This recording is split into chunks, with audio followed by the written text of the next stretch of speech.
Assalamualaikum warahmatullahi wabarakatuh. Perkenalkan, nama saya Muhammad Rizky Yusmia Cipadaya dengan NIM 2106-0120-120014. Dan pesan saya Raffi Raihan Ramadana dengan NIM 210-60-120-140058. Saya David Fajar Kintara dengan NIM 210-601-141-168. Kami dari kelompok CA yang berjudul Implementasi Internet of Things pada budidaya ikan lele. Pada kesempatan ini, saya melakukan perancangan sistem pakan otomatis berbasis penjadwalan. Perancangan sistem ini memiliki dua subsistem, yaitu sistem pakan otomatis dan sistem telesignaling.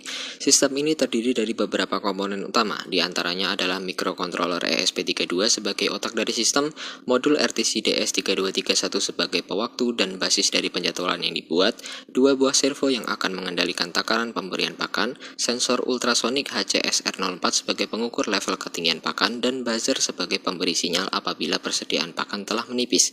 Sistem dirancang agar mampu berfungsi dalam dua mode, yaitu insidental yang mana pemberian pakan dapat dilakukan sewaktu-waktu dengan menggerakkan servo, dan mode terjadwal yang melakukan pemberian pakan sesuai dengan penjadwalan yang telah dirancang.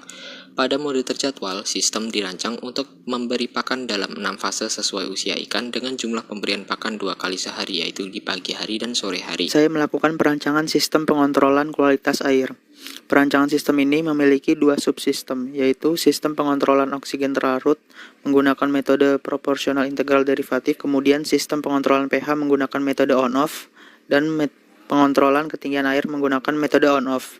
Sistem ini terdiri dari beberapa komponen utama, diantaranya adalah ESP32 sebagai microcontroller, kemudian ada sensor analog dissolved oksigen sebagai sensor oksigen terlarut, kemudian ada sensor pH 4502C sebagai sensor pH, kemudian ada sensor ultrasonik HCSR04 sebagai sensor pengukuran ketinggian air.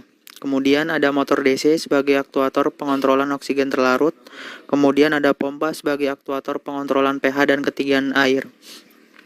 Kontrol PID digunakan dalam mengendalikan motor DC yang berfungsi sebagai kincir air, kemudian kontrol on-off digunakan untuk mengontrol rentang pH dan ketinggian air dengan aktuator berupa pompa. Perancangan tugas akhir ini dilengkapi dengan aplikasi pemantauan dan pengontrolan yang dibangun oleh framework Flutter dan terintegrasi dengan Firebase.